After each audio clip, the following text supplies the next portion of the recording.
जी आज का हमारा जी अगला लेक्चर जो है ये थ्योरी का लेक्चर है, इक्विपमेंट फॉर रेयरिंग सिल्कवर्म। क्या आपने सिल्कवर्म रेयर करने हैं तो आपको कौन कौन सी इक्विपमेंट चाहिए, कौन कौन सी चीजें चाहिए, कौन कौन से औजार चाहिए, क्या क्या चाहिए। तो उसके मतलब आज हमारा एक छोटा सा लेक्चर है, वो हम पढ़ेंगे कि equipment for rearing silkworm, silkworm rear करने के लिए हमें क्या क्या चाहिए। तो उसके लिए सबसे पहले जो है सिल्कवर्म रेयर करने के लिए जो है आपको जो है रेयरिंग हाउस चाहिए।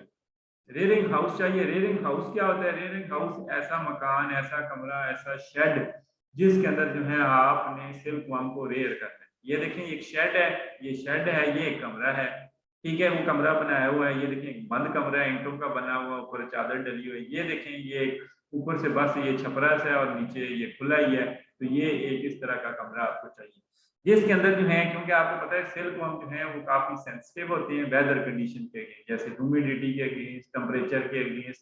इसलिए हमें ऐसे रूम चाहिए जिसके अंदर प्रॉपर वेंटिलेशन भी हो, कि हवा भी वहां पे हवा जो है वो गुजर हो सके, यानी कि गुजर सके हवा। ये ना हो कि ऐसा कमरा ना हो कि जिसके अंदर हवा, वही हवा, एक ही हवा जो है काफी देर तक स्टेगनेट करे, काफी देर तक जो है रुकी रहे। दूसरा यह कि ऑप्टिमम टेम्परेचर चाहिए। मैंने कहा ये नॉर्मल 27 से 25 से 30 डिग्री का जो टेम्परेचर होता है वो बेस्ट होता है। इसके अलावा प्रॉपर ह्यूमिडिटी भी इवन 50 से 60% तक ह्यूमिडिटी भी चाहिए होती है। हमें ये ख्याल करना है कि यहाँ पे हमारे कमरे के अंदर बिल्कुल डैम्पनेस ना हो जाए, कि नमी बहुत ज्यादा ना हो जाए। जैसे आप देखिए ना, कूलर चलाते हैं आप, तो कूलर से अगर कमरा बंद कर दें, उसका दरवाजा भी बंद कर दें, तो आप देखें कमरे के अंदर बहुत ज्यादा नमी हो जाती है, सेक सा बन जाता है। इसके अलावा स्टेगनेट एयर ना हो, यानी कि हवा रुके ना कमरे के अंदर, ठीक है। तीसरा ये है कि अगर उसका इनका जो लार्वे हैं, इनका बिल्कुल सामना ना हो बिल्कुल स्ट्रॉन्ग विंड से, या स्ट्रॉन्ग किस्म की या तेज किस्म की जो सूरज की रोशनी है उससे आपका सामना ना हो। अगर सामना होगा तो वो डेफिनेटली वो धूप की वजह से, गर्मी की वजह से, या बहुत ज्यादा तेज हवा की वजह से वो मर भी सकते हैं। तो सबसे पहला रिक्वायरमेंट क्या है कि हमें रेयरिंग रूम चाहिए। दूसरा चाहिए जी हमें रेयरिंग स्टैंड, कि जहां आपने देखा कि वह कमरा है, कमरे के अंदर स्टैंड चाहिए। और स्टैंड क्या है? ये देखिए इस तरीके से लोहे के बने हुए स्टैंड है, और उन स्टैंड के अंदर क्या पड़े हुए हैं? ट्रे पड़ी हुई, ठीक है।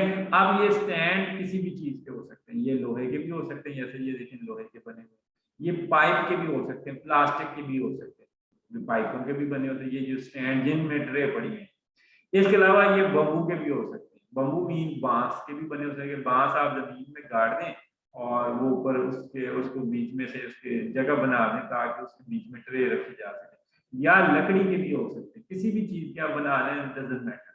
मगर ये है कि ये चीजें जो है, फ्रेम जो है वो, फ्रेम्स के ऊपर क्या रखा जाता है? ट्रे। जैसे ये एक ट्रे है, दो ट्रे, तीन, चार, पांच, छह ऐसे ट्रे हैं। तो कम से कम आप ऐसा स्टैंड लें जिसके अंदर जो है वो 8-10 जो है ट्रे आ सके। तो इससे जो आपको फायदा ये होगा कि आप थोड़ी सी जगह के अंदर ज्यादा लार्वे रेयर कर सकते हैं, ठीक है। और उन ट्रेस को शेल्फ के ऊपर जो है इस तरीके से हमने सेट करना है, इस तरीके से रखने के कम से कम एक स्टैंड के ऊपर 8 से 10 ट्रे। ये जैसे एक ट्रे है ना, तो ये देखें ये इसमें टोटल 6 ट्रे है एक स्टैंड। तो कम से कम ऐसा बड़ा स्टैंड है जिसमें 8-10 ट्रे आ गए। तो कमरा तो आपका इतना खुला होता ही होता है, मगर यह है कि जब आपके स्टैंड ज्यादा आ जाएंगे एक स्टैंड के अंदर, तो डेफिनेटली आपको ज्यादा फायदा होगा। थोड़ी स्पेस में आप ज्यादा काम कर सकते हैं, ज्यादा लार्वे रेयर कर सकते हैं। दूसरी चीज जो हमें तीसरी चाहिए वो चाहिए कि एंड वेल। एंड वेल क्या होता है? ये देखें एक सीमेंट का बना हुआ ये एक चीज है जिसको हम सीमेंट का बना सकते हैं। कि ये देखें एक गहरा सा बर्तन नुमा हमने स्ट्रक्चर बनाया, और दरमियान में से भी ये थोड़ा सा उठा हुआ है। और ये यहाँ पे हमने क्या करना है कि इस स्टैंड का पाया रखना है। क्या करना है? इस स्टैंड का पाया रखना है। पाया और इसके साइडों पे ये जो गहरी जगह है, नाली सी बनी हुई है, इसमें हमने क्या करना है? पानी भर देना है, ठीक है। क्या करना है? पानी भर देना है। जब पानी भर देंगे तो उसका फायदा ये होगा कि कोई एंट, कोई चींटी, कोई टर्माइट, किसी तरह का इंसेक्ट है, जो कि जो पानी है वो पानी में से नहीं गुजर के जाएंगे, तो वो जो है डेफिनेटली जो हमारे स्टैंड पे नहीं चढ़ेंगे, और स्टैंड से हमारी ट्रे पे नहीं चढ़ेंगे। जब ट्रे से हमारे लार्वों को नहीं खराब करेंगे, डैमेज नहीं करेंगे। अदरवाइज अगर एक दफा एंट को रास्ता पता चल गया, अगर आपने ये ट्रे नहीं रखी हुई जिस तरीके से ये नीचे लग रही है, ठीक है, तो एक दफा रास्ता पता होने दें टर्माइट को या एंट्स को, तो उन्होंने इसका पीछा नहीं छोड़ना, उन्होंने आपके सारे लार्वे खत्म करके ही पीछा छोड़ना है। तो इसलिए जो है ये हमें एंड वाल भी चाहिए होता है, ये भी एक जरूरी चीज है। इसके बाद हमें चाहिए ये रेयरिंग ट्रेस। रेयरिंग ट्रेस मैंने कहा कि आप लकड़ी की बनी बना लें, खुद बना लें, लकड़ी की बना लें। आप इस तरीके से बनी बनाई प्लास्टिक की ट्रे ले लें, आपकी मर्जी। या आप क्या करें कि आप जो है बम्बू की ट्रे बना लें, लकड़ी बांस की भी बनती है। या आप क्या करें कि वो खजूर के पत्तों से वो जो बनती है चटाइयाँ ही है, वो चटाइयाँ बना लें। कोई तरीका हो, वो रेक्टेंगुलर हो, वो राउंड हो, किसी भी शक्ल की हो, थोड़ा सा रेक्टेंगुलर शेप में हो या राउंड शेप में हो, स्क्वायर शेप में, तो वो ज्यादा बेहतर होती है। तो आप कोई भी चीज यूज कर सकते हैं, इसके लिए सख्ती कोई नहीं है। इसके अलावा जो है आपको पैराफिन पेपर, पैराफिन पेपर ये बाजार से मिल जाता है, इसको आप शवारमे वाला पेपर भी कहते हैं। ये पेपर का क्या करते हैं, ये हम क्या करते हैं कि जब पत्ते रखते हैं ना, तो पत्तों से नीचे जो है हम एक जालीदार कपड़ा या नेट रखते हैं, उस नेट से नीचे हम क्या रखते हैं, पैराफिल्म पेपर। ये पैराफिल्म पेपर करता क्या है कि ये पैराफिल्म पेपर स्पेशली जब लार्वे छोटे होते हैं ना, तो हम क्या करते हैं, उनको कुतर के लीफ डालते हैं, चॉप करके डालते हैं। तो जब चॉप करके डालते हैं तो उसका मॉइस्चर जल्दी उड़ जाता है। अगर पैराफिन पेपर होता है तो इसके मॉइस्चर को होल्ड करने में, उसकी ह्यूमिडिटी को मेंटेन करने में ज्यादा देर तक काम कर सकते हैं। तो ये हम क्या कहते हैं कि हमें पैराफिन पेपर भी चाहिए। ठीक है, इसके तरीके जो है हमें अपने अगर कमरे का टेम्परेचर मेंटेन करना है, यानी कि ह्यूमिडिटी ज्यादा करनी है, ह्यूमिडिटी कम है, आप समझते हैं कि हवा में ह्यूमिडिटी कम है मगर आप अपने कमरे में ज्यादा करना चाहते हैं, तो आप क्या करें, ये पैराफिन पेपर ले लें, या इससे भी सस्ता आप रद्दी में अखबारें ले लें, रद्दी की अखबार ले लें, और अखबार लेके उसके ऊपर आप शावर के थ्रू वो जो कपड़े इस्त्री करते वक्त जब शावर नहीं यूज करते या हजाम यूज करते हैं शावर, उस शावर के थ्रू अखबारों के ऊपर पानी आप छिड़क दें, तो आपके कमरे के अंदर ह्यूमिडिटी ज्यादा हो जाएगी। ये भी आप तरीका अपना सकते हैं। इसके अलावा ह्यूमिडिटी को इंक्रीज करने का एक तरीका ये है कि आप फोम लें, इस तरह का फोम लें, इस तरह का फोम लें जिसके अंदर पानी जज़ब हो सकता हो। ठीक है, आप क्या करें, अगर आप ह्यूमिडिटी कम है और ह्यूमिडिटी क्योंकि इसको ज्यादा चाहिए, 50 से 60% चाहिए, बाहर हवा में थोड़ी है, बारिश वगैरह नहीं हुई हुई, तो आप क्या करें कि बर्तनों में, कुछ बर्तनों में पानी लें और उन बर्तनों में पानी लेके उनमें ये फोम रख दें। ठीक है, फॉर्म रख दें। या आप क्या करें कि न्यूज़पेपर, मैंने कहा रद्दी में न्यूज़पेपर लेके उसको मुख्तलिफ अपने कमरे के अंदर फैला के, उस कमरे के ऊपर फैला के उसके ऊपर वो पानी शावर के थ्रू पानी डाल दें। अब हल्का हल्का पानी डाल देंगे या बर्तनों के अंदर वो रख के ऊपर फोम पानी डाल के उसमें फोम रख देंगे। उससे क्या होगा कि वो मॉइस्चर एवेपोरेट होगा, एवेपोरेट होगा, और वो क्या होगा, आपके कमरे के अंदर ह्यूमिडिटी जो है वो मेंटेन हो जाएगी, ज्यादा हो जाएगी, जिससे आपके लार्वे जो है वो इजीली, मगर बहुत ज्यादा भी नहीं करनी कि आप 60% से ज्यादा करते हैं तो फिर इनको बीमारियां लगने के चांस भी ज्यादा होगा। इसलिए आपने ख्याल करना है कि ये नहीं करने भाई बहुत ज्यादा पानी रखने। चॉपस्टिक्स, चॉपस्टिक्स चाहिए होती है कि जो हमने, आपको पता है कि जो छोटे लार्वे हैं पहली दूसरी स्टेज के, उनको अगर हम हाथ से पकड़ते हैं तो तब वो डैमेज होते हैं, और कई सारे हमारे जरासीम भी होते हैं, जर्म्स भी होते हैं जो हमारे जो हैं हाथों के साथ लगे होते हैं, तो हम उनको डायरेक्ट डील नहीं करते, बल्कि क्या करते हैं, किस तरीके से चॉपस्टिक्स में हैं ये यूज करते हैं। ये चॉपस्टिक से पकड़ पकड़ के एक जगह से दूसरी जगह उनको शिफ्ट करते हैं, अगर कुछ लार्व को शिफ्ट करना हो तो उससे फायदा ये होता है कि हाइजीनिक कंडीशन मेंटेन रखते हैं, उनको कोई जरासीम कोई जर्म्स वगैरह नहीं लगते जिससे वो मरते नहीं। ठीक है, बीमारियां नहीं लगती। अदरवाइज आप हाथ से पकड़ पकड़ करेंगे तो अगर तो हाथ के साथ आपके एक भी जर्म्स आ गया, बैक्टीरिया आ गया, फिर वो डीकम्पोज, प्लस उनको इंजरी होना शुरू हो जाती है। फीदर्स, पर, परिंदों के पर, ये परिंदों के पर ना, बर्ड्स के पर आप कह लें, तो ये बर्ड्स के पर का किस काम आते हैं कि जब लार्वे बहुत ही छोटे होते हैं, जब आप देखें कि आप हैचिंग करवा रहे होते हैं, यानी कि आप उनके अंडों में से जैसे ही लार्वे निकलते हैं, छोटे लार्वे, जिसको हमने पढ़ा था कि उनको क्या कहते हैं, एंट्स, छोटे जो लार्वे अभी अंडों से निकले होते हैं बहुत छोटे छोटे होते हैं, हाथ से पकड़ जाए तो वो आपके हाथ से ऑलमोस्ट दब के मर जाएंगे। ठीक है, फिर उनको कैसे शिफ्ट करें, यानी कि एग शेल से, जो एग के शेल थे जिनमें से वो निकले हैं उनमें से, और लार्वों को और एग शेल को सेपरेट कैसे करें कि उनको इंजरी भी ना हो, उनको जरासीम भी ना लगे।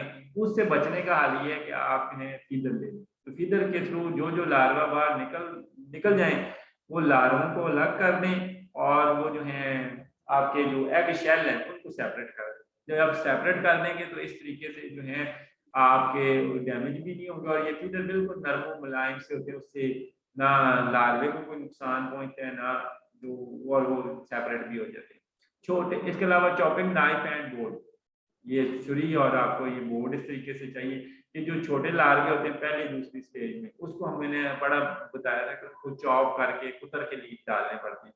तो जब आपने कुतर के देने हैं तो डेफिनेटली ये चीजें दो आपको चाहिए। इसके अलावा बास्केट, और बास्केट जो है इस तरह के बास्केट हो, स्पेशली ये दूध की बनी हुई या खजूर के तनों की बनी हुई, ठीक है, ये अच्छी बास्केट होती है। ये देखें ये शहतूत की बनी हुई बास्केट है। इसमें क्या है कि आपने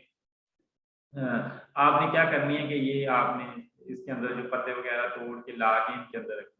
अगर किसी और चीज के अंदर रखेंगे तो वो खराब होने के ज्यादा चांसेस होते हैं। ये हैं, या आप कपड़ा यूज कर लें जो है वेट किस्म का, गीला सा थोड़ा सा कपड़ा हो, उसके अंदर जो है आप उसकी साइडों को कवर भी कर सकते हैं, किसी बास्केट बास्केट को इस साइडों को ऊपर किसी कपड़े से कर दें अगर धूप ज्यादा है, ताकि ये पत्ते हमारे घर पहुंचते हैं, ताकि ये जो है बिल्कुल ड्राई ना हो जाए, खुश्क ना हो जाए। उसके लिए हम ये है ये यूज करते हैं। इसके अलावा क्लीनिंग नेट, क्लीनिंग नेट ये क्या काम करते हैं, ये क्या करते हैं कि जब हम ट्रे रखते हैं ना, ट्रे में सबसे नीचे ये कपड़ा रखते हैं और उस कपड़े के ऊपर क्या रखते हैं कि ये देखिए मोटे मोटे सुराख हैं, और उस कपड़े के ऊपर रखते हैं पत्ते और उन पत्तों के ऊपर लार्वे। अब क्या होता है आपको पता है कि लार्वे जो हैं खाते हैं, जब खाते हैं तो साथ साथ वो पोटी भी करते हैं, नीम के वो जो पीसेस एक्सक्रीटा भी बाहर निकालते हैं। तो वो एक्सक्रीटा क्या होता है कि हमने क्या करते हैं कि हम या ऐसे करते हैं कि जब भी हमने बेड चेंज करना होता है ना, तो हम क्या करते हैं कि एक जाली के ऊपर कपड़े रखते हैं, वो पत्ते रखते हैं, और उस जाली को पत्तों समेत क्या करते हैं कि जो पहला बेड जिसके ऊपर लार्वे खा रहे हैं उसके ऊपर रख देते हैं। अब क्या होता है कि जो पहले से पुराने पत्ते पड़े हुए हैं वो तो सूख चुके हैं, ड्राई हो चुके हैं और मुरझा चुके हैं, और ऊपर जो आपने जाली में फ्रेश लीफ रखे हैं वो क्या होता है कि वो ताज़ा लीफ होते हैं। तो अब क्या करते हैं जो लार्वे होते हैं वो जो ये इसके अंदर सुराख है नेट के अंदर, तो वो क्या होते हैं कि वो निचले पत्तों से शिफ्ट होकर ऊपर फ्रेश पत्तों पे आ जाते हैं। जब फ्रेश पत्तों पे आते हैं तो आप उनको उठा के दूसरी ट्रे में रख देते हैं, और वो जो पुराने पत्ते थे उनको आप डिस्कार्ड कर देते हैं, खत्म कर देते हैं। तो ये एक बड़ा आसान सा तरीका है। अदरवाइज आपको फिर पत्ते उठाने पड़ेंगे, लार्वे उठाने पड़ेंगे, फिर नीचे से सफाई करनी पड़ेगी।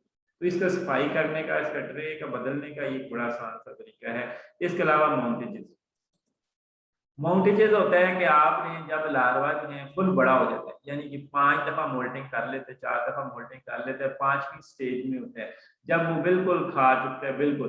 अब ये है कि लार्वा जो है उसको एक अलग से एक स्पेस चाहिए, थोड़ी सी जगह चाहिए जिसके अंदर उसने अपने इर्द गिर्द ककून बुननी है, ठीक है, इर्द गिर्द ककून बुननी है। तो अगर तो आप उसको हर एक लार्वे को उठा उठा के इस तरीके से आप माउंटेजेस बनाए, ये देखें ये गद्दे की बनाई हुई है माउंटेजेस, ऐसे छोटे छोटे सुराख बनाए हुए हैं, उसमें क्या करें आप एक एक लार्वा रखें, हर एक सुराख में एक लार्वा रख दें। अब क्या होता है कि लार्वे, इनको हम चैंड्रिक्स कहते हैं, ठीक है, ये जो कह लेंगे ये छोटी छोटी नालियां बनाई हैं, छोटे छोटे सुराख बनाए हैं, इनको हम चैंड्रिक्स कहते हैं। अब जो है कि अगर आप इस तरीके से कर देंगे तो आपका लार्वा कहीं नहीं जाएगा, वहीं तसल्ली से बैठ के अपनी ककून बनाएगा और प्यूपे में कन्वर्ट हो जाएगा। अगर आपने सारे लार्वों को रखा हुआ है इकट्ठा, ठीक है, तो अब क्या होते हैं कि लार्वे जो हैं फिर कोई दीवार को चढ़ना शुरू हो जाएगा, कोई दरवाजे पे चढ़ना शुरू हो जाएगा, कोई कहीं चढ़ जाएगा, कहीं कहीं चढ़े, तो वो फिर बाद में इकट्ठे करना मुश्किल हो जाएंगे कोकून। तो इसलिए हम जो इस तरह के माउंटेजेस बना के हम उनको खुद यहाँ पे फुल ग्रोन लार्वे को क्योंकि बिल्कुल जो खाना छोड़ गया है अब उसको यहाँ पे रख देते हैं, और इस तरीके से ककून बन जाती है। इस तरीके से बाद में ककून इकट्ठी करना भी ईजी है, ठीक है, और लार्वों को भी, और अच्छी तरह की अच्छी क्वालिटी की ककून बनती है, ठीक है। तो ये माउंटेजेस कई सारी चीजों के बने होते हैं, जैसे गत्ते से बना सकती हैं आप, सिंपल जो एक खजूर की पत्तों की टहनी काट के रख दें, स्ट्रॉ रख दें, कई सारी ककून के ये जो मेथड है, इसमें से ये जो मेथड नजर आ रहा है सामने इसको हम कहते हैं चैंड्रिक्स, और ये जो बीच में सुराख बने हुए हैं। इसके अलावा आपको चाहिए जी हाइग्रोमीटर और थर्मोमीटर। हाइग्रोमीटर होता है जो ह्यूमिडिटी को मेजर करने के लिए, ठीक है, ये रिलेटिव ह्यूमिडिटी टेबल है, और ये है टेम्परेचर को मेजर करने के लिए जिसको हम थर्मामीटर कहते हैं, क्योंकि हमने अपने कमरे के अंदर ऑप्टिमम टेम्परेचर और ह्यूमिडिटी भी मेंटेन करनी है, इसलिए हमें इसका रिकॉर्ड पता हो कितनी ह्यूमिडिटी चाहिए उतनी मेंटेन करनी है। ये देखे देखे ना तकरीबन 60 से 70 के दरमियान चाहिए, तो हमने इतनी मेंटेन करनी है कि टेम्परेचर जितना चाहिए, जैसे ये 22 डिग्री है, 23 डिग्री है या 25 डिग्री है, इतना मेंटेन रखना है, तो इतना ही हमें चाहिए। ठीक है। इसके अलावा जो है फीडिंग स्टैंड, फीडिंग स्टैंड चाहिए कि आप जब वो उनकी क्लीनिंग करनी है, सफाई करनी है, तो हम क्या करते हैं कि ये देखिए मैंने कहा था कि ये इसके ऊपर कपड़ा रखते हैं, ये पहले ये एक है ना हमारा बेड, ये हमारी ट्रे है। अब हम क्या करते हैं कि एक कपड़ा लेते हैं, वो जो नेट लेते हैं, नेट को हम क्या करते हैं, नेट के ऊपर पत्ते बिछाते हैं और पत्ते बिछा के जो है और हम क्या करते हैं कि इसके ऊपर रख देते हैं। ठीक है। अब क्या होता है कि ये जो लार्वे जो हैं वो पुरानी लीफ से निकल के जाली में से गुजर के ऊपर फ्रेश लीफ के ऊपर आ जाते हैं जो जाली के ऊपर पड़ी। ठीक है। अब हम उसको उठा के उसके चारों कोनों से उस नेट को पकड़ के इस नई ट्रे में रख देते हैं, और जो पुरानी ट्रे के जो जहाँ से ये जो पत्ते वगैरह हैं उनको साफ करके बाहर कूड़ादान में फेंक आते हैं, जानवरों को खिला देते हैं, व्हाट्सएवर जो भी आप कर रहे हैं। और जो बिट्ठे वगैरह भी हैं वो भी यहाँ पे रह जाएंगी, वो भी आप जो है उसका यूज कर सकते हैं। तो ये चीजें हैं जो आपको सेरिकल्चर करने के लिए, सिल्क फार्म रेयर करने के लिए ये चाहिए। नीचे तस्वीरें भी बनाई हुई हैं, ऊपर मैंने आपको कलरफुल तस्वीरें भी दिखा दी। ये कुछ इक्विपमेंट हैं जो हमें चाहिए होते हैं जो रेयर करने के लिए इसको जो है हमारे सिल्क फार्म को रेयर करने के लिए। तो यहाँ तक आपका कोई क्वेश्चन है, कोई